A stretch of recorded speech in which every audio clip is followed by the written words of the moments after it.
Hi friends, ನಾನಿವತ್ತು ಒಂದು ಅದ್ಭುತವಾದ ಮಕ್ಕಳಿಗೆ ಬಂದ ತಕ್ಷಣ ಸ್ಕೂಲಿಂದ ಬಂದ ತಕ್ಷಣ ಅವಕ್ಕೆ ಸ್ನ್ಯಾಕ್ಸ್ ಥರ ಮಾಡಿಕೊಡ್ಬೇಕು ಅಂದರೆ ತುಂಬ ಚೆನ್ನಾಗಿರುತ್ತೆ. ಯಾವ ಥರ ಮಾಡೋದು ಅನ್ನೋದನ್ನು ತೋರಿಸ್ತೀನಿ ನೋಡಿ. ನಾನಿವಾಗ ಬ್ರೆಡ್ಡನ್ನು ಅಂದರೆ ಬ್ರೆಡ್ ಪೀಸ್ ತೊಗೊಂಡು ಬಂದಿದ್ದೀನಿ. ಅದಕ್ಕೆ ಸ್ವಲ್ಪ ತವಾಗೆ ತುಪ್ಪ ಹಾಕಿಬಿಟ್ಟು ಅದನ್ನು ಸ್ವಲ್ಪ ಎಲ್ಲ ಕಡೆನೂ ಸ್ಪ್ರೆಡ್ ಮಾಡ್ಕೊಳ್ಳೋಣ. ಎಲ್ಲ ಬ್ರೆಡ್ಡನ್ನು ಈ ಥರ ನಾವು ಫ್ರೈ ಮಾಡ್ಕೊಳ್ಳೋಣ. ಅಂದರೆ ಅದು ಬ್ರೆಡ್ಡೆಲ್ಲ ಪೂರ್ತಿ ಕ್ರಿಸ್ಪಿಯಾಗಿ ಬರಬೇಕು, ಅಲ್ಲಿವರೆಗೂ ಫ್ರೈ ಮಾಡ್ಕೋಬೇಕಾಗತ್ತೆ.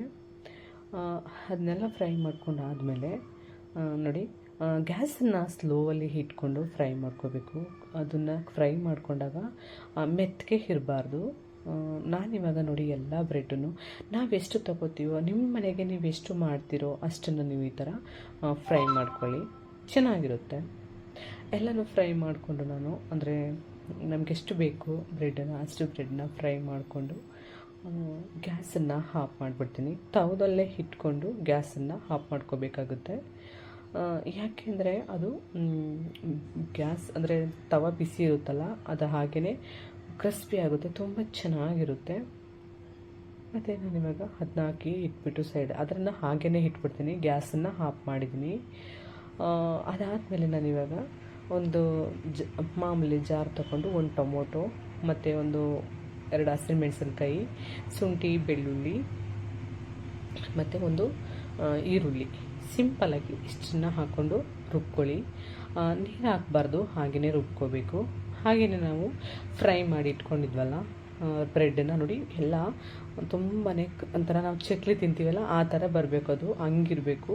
ಅದನ್ನೆಲ್ಲ ಆ ಥರ ಕಟ್ ಮಾಡಿ ಇಟ್ಕೊಂಡು ಎಲ್ಲನೂ ಇದೆಯೇ ನಿಮ್ಗೆ ಯಾವ ಸೇಫ್ ಬೇಕು ಅನಿಸುತ್ತೋ ಆ ಸೇಫಲ್ಲಿ ಕಟ್ ಮಾಡ್ಕೊಳ್ಳಿ. ನನಗೆ ಹಿಂಗೆ ಬೇಕು ಅನಿಸುತ್ತೋ ನಾನು ಆ ಥರ ಕಟ್ ಮಾಡ್ಕೊಂಡಿದ್ದೀನಿ. ಮಕ್ಕಳಿಗೆ ಇಷ್ಟ ಆಗಬೇಕು ಅಷ್ಟೇ. ಇವಾಗ ನಾನು ಎಲ್ಲ ಬ್ರೆಡ್ಡನ್ನು ಆ ಥರ ಕಟ್ ಮಾಡಿ, ಕೆಲವರು ಏನು ಮಾಡ್ತಾರೆ ಅಂದರೆ ಎಲ್ಲ ಬ್ರೆಡ್ನೂ ಅಂದರೆ ಫ್ರೈ ಮಾಡೋಕ್ಕಿಂತ ಮೊದಲಾಗಿ ಕಟ್ ಮಾಡಿಕೊಂಡು ತುಪ್ಪ ಹಾಕಿ ಫ್ರೈ ಮಾಡ್ಕೊತಾರೆ. ಆವಾಗ ಅದು ನೀಟಾಗಿ ಫ್ರೈ ಆಗಲ್ಲ. ಈ ಥರ ಆದರೆ ಎಲ್ಲ ಕಡೆನೂ ನೀಟಾಗಿ ಫ್ರೈ ಆಗುತ್ತೆ. ಈಗ ನಾನು ಬಾಣಲಿನ ಇಟ್ಕೊಂಡು ಒಂದು ಸ್ವಲ್ಪ ತುಪ್ಪನ ಅದಕ್ಕೆ ಹಾಕೋತಾ ಇದ್ದೀನಿ. ಮತ್ತು ಬೆಣ್ಣೆ ಇದ್ದರೆ ಬೆಣ್ಣೆ ಹಾಕ್ಕೊಳ್ಳಿ, ತುಂಬ ಚೆನ್ನಾಗಿರುತ್ತೆ. ನಾನು ತುಪ್ಪದಲ್ಲಿ ಮಾಡ್ತಾಯಿದ್ದೀನಿ. ಸ್ವಲ್ಪ ಸಾಸಿವೆ ಮತ್ತು ಜೀರಿಗೆ ಎರಡನ್ನೂ ಹಾಕೊಳ್ಳೋಣ. ಹಾಕ್ಕೊಂಡು ಚೆನ್ನಾಗಿ ಫ್ರೈ ಮಾಡ್ಕೋಬೇಕು. ಅಂದರೆ ಚಟಪಟನ್ನು ಸಿಡಿಯೋವರೆಗೂ ಅದನ್ನ ಬೇಯಿಸ್ಕೋಬೇಕಾಗುತ್ತೆ. ಅದೆಲ್ಲ ಸ್ವಲ್ಪ ಹೊತ್ತು ಹಾಗೆಯೇ ಇದಾದಮೇಲೆ ನಾನು ಕರಿಬೇವಿನ ಸೊಪ್ಪನ್ನು ಹಾಕೋತಾ ಇದ್ದೀನಿ. ಕರಿಬೇವು ಸೊಪ್ಪು ಹಾಕ್ಕೊಂಡು ಅದಕ್ಕೆ ಅಂದರೆ ನೀವು ಕರಿಬೇವು ಸೊಪ್ಪನ್ನು ಈ ಥರ ಹಾಕ್ಕೊಂಡ್ರೆ ಫ್ಲೇವರ್ ಚೆನ್ನಾಗಿ ಕೊಡುತ್ತೆ, ತುಂಬ ಚೆನ್ನಾಗಿರುತ್ತೆ. ಅದನ್ನು ಫ್ರೈ ಮಾಡಾದಮೇಲೆ ಚೆನ್ನಾಗಿ ಫ್ರೈ ಮಾಡ್ಕೋಬೇಕು. ಈಗ ಅದಕ್ಕೆ ನಾನು ಮೊಟ್ಟೆನ ಒಡೆದ್ಬಿಟ್ಟು ಹಾಕೋತಾ ಇದ್ದೀನಿ. ನಿಮ್ಗೆ ಎಷ್ಟು ಮೊಟ್ಟೆ ಬೇಕು ಅನಿಸುತ್ತೋ ಅಷ್ಟು ಮೊಟ್ಟೆನ ನೀವು ಹಾಕೋಬೋದು. ನನಗೆ ಎಷ್ಟು ಬೇಕು ಅನಿಸುತ್ತೋ ಅಷ್ಟನ್ನು ನಾನು ಹಾಕೋತಾ ಇದ್ದೀನಿ. ಅದಕ್ಕೆ ಸ್ವಲ್ಪ ಪೆಪ್ಪರ್ ಪೌಡರು ಮತ್ತು ಸ್ವಲ್ಪ ಉಪ್ಪು, ರುಚಿ ತಕ್ಕಷ್ಟು ಉಪ್ಪನ್ನು ಹಾಕ್ಕೊಳ್ಳಿ. ಮತ್ತು ಅದಕ್ಕೆ ಸ್ವಲ್ಪ ಧನಿಯಾ ಪೌಡ್ರನ್ನ ಹಾಕೋತಾ ಇದ್ದೀನಿ. ಇಷ್ಟನ್ನು ಹಾಕ್ಕೊಂಡು ಅದನ್ನ ಮಿಕ್ಸ್ ಮಾಡ್ಕೊಳ್ಳೋಣ, ಚೆನ್ನಾಗಿರುತ್ತೆ. ಇದಕ್ಕೆ ಸ್ವಲ್ಪ ಖಾರದ ಪುಡಿನೂ ಹಾಕೋತಾ ಇದ್ದೀನಿ. ಖಾರದ ಪುಡಿ ಸ್ವಲ್ಪ ಖಾರ ಚೆನ್ನಾಗಿರುತ್ತೆ. ಮತ್ತು ಹಸಿಮೆಣಸಿನ್ಕಾಯಿ ಹಾಕಿದ್ದೀವಿ ಅಲ್ವಾ, ಹಂಗಾಗಿ ಜಾಸ್ತಿ ಖಾರ ಹಾಕೋಕ್ಕೆ ಹೋಗಬೇಡಿ, ಸ್ವಲ್ಪ ಹಾಕ್ಕೊಳ್ಳಿ. ಮತ್ತು ಇನ್ನೊಂದು ಸ್ವಲ್ಪ ತುಪ್ಪನ ಹಾಕ್ಕೊಂಡು ಅದೇ ಬಾಣಲಿಗೆ ತುಪ್ಪನ ಹಾಕ್ಕೊಂಡು ನಾವು ರುಬ್ಬಿರೋ ಮಸಾಲನ ಅದಕ್ಕೆ ಹಾಕ್ಕೊಳ್ಳೋಣ. ಹಾಕ್ಕೊಂಡು ಚೆನ್ನಾಗಿ ಅದನ್ನು ಹಸಿ ವಾಸನೆ ಹೋಗೋವರೆಗೂ ಫ್ರೈ ಮಾಡ್ಕೋಬೇಕು. ತುಪ್ಪ ಹಾಕ್ಕೊಂಡಿದ್ದೀನಿ, ಒಂದು ಸ್ವಲ್ಪ ಎಣ್ಣೆನ ಹಾಕ್ಕೊಂಡು ಫ್ರೈ ಮಾಡ್ಕೊತಾ ಇದ್ದೀನಿ. ಅಂದರೆ ಇದಕ್ಕೆ ಮಸಾಲೆಗೆ ಒಂದು ಸ್ವಲ್ಪ ಉಪ್ಪು ಹಾಕ್ಕೊಳ್ಳಿ. ಏಕೆಂದರೆ ಮಸಾಲೆ ಸ್ವಲ್ಪ ಉಪ್ಪು ಖಾರ ಎಲ್ಲ ಚೆನ್ನಾಗಿ ಹಿಡಿದ್ರೆ ಟೇಸ್ಟ್ ಚೆನ್ನಾಗಿರುತ್ತೆ ಮಸಾಲ. ಅದಕ್ಕೆ ನಾನಿವಾಗ ಸ್ವಲ್ಪ ಉಪ್ಪನ್ನು ಹಾಕೋತಾ ಇದ್ದೀನಿ. ಹಾಕ್ಕೊಂಡು ಫ್ರೈ ಮಾಡ್ಕೊಳ್ಳೋಣ ಚೆನ್ನಾಗಿ. ಅದರದ್ದು ಅಂದರೆ ಹಸಿ ವಾಸನೆ ಎಲ್ಲ ಹೋಗೋವರೆಗೂ ಫ್ರೈ ಮಾಡ್ಕೋಬೇಕು. ಹಸಿ ವಾಸನೆ ಹೋಗಿ ಎಣ್ಣೆ ಬಿಟ್ಕೊಳ್ಳುತ್ತೆ ನೋಡಿ, ಅಲ್ಲಿವರೆಗೂ ಫ್ರೈ ಮಾಡಿಕೊಂಡು ಸ್ವಲ್ಪ ಅರಿಶಿನ ಪುಡಿನ ಹಾಕೋತಾ ಇದ್ದೀನಿ. ಅರಿಶಿನ ಪುಡಿ ಹಾಕ್ಕೊಂಡು ಫ್ರೈ ಮಾಡ್ಕೊಳ್ಳೋಣ. ನೋಡಿ, ಇವಾಗ ಸ್ವಲ್ಪ ನೀರು ಹಾಕ್ಕೊಂಡು ಆ ಮಸಾಲೆನ ಮಿಕ್ಸ್ ಮಾಡ್ಕೊಳ್ಳೋಣ. ಹಸಿ ವಾಸನೆ ಎಲ್ಲ ಹೋದ್ಮೇಲೆ ನಾನಿವಾಗ ಅದಕ್ಕೆ ಸ್ವಲ್ಪ ನೀರು ಹಾಕ್ಕೊಂಡು ಮಿಕ್ಸ್ ಮಾಡ್ಕೊಂಡಿದ್ದೀನಿ.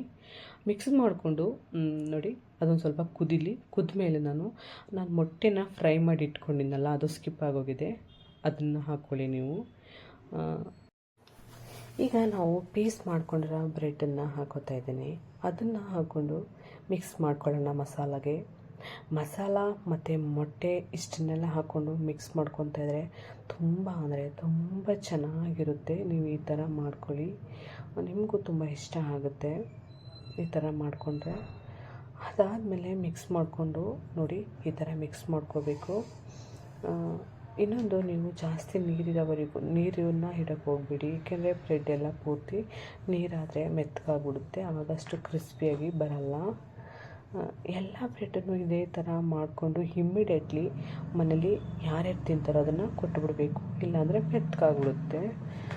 ಇಷ್ಟೇ ಸಿಂಪಲ್ಲಾಗಿ ಮಾಡ್ಕೊಳ್ಳೋದು. ತುಂಬ ಅಂದರೆ ತುಂಬ ಟೇಸ್ಟಿಯಾಗಿ ತುಂಬ ಚೆನ್ನಾಗಿರುತ್ತೆ.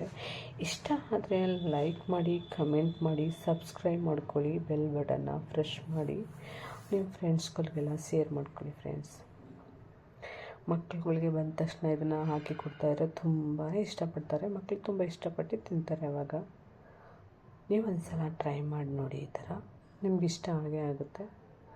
ನೋಡಿ ಎಷ್ಟು ಚೆನ್ನಾಗಿದೆ ಅಂತ, ಮಕ್ಕಳಿಗೆ ಎಷ್ಟು ಕೊಟ್ಟರು ಸಾಕಾಗಲ್ಲ, ಅಷ್ಟು ಇಷ್ಟ ಆಗುತ್ತೆ ಇದು.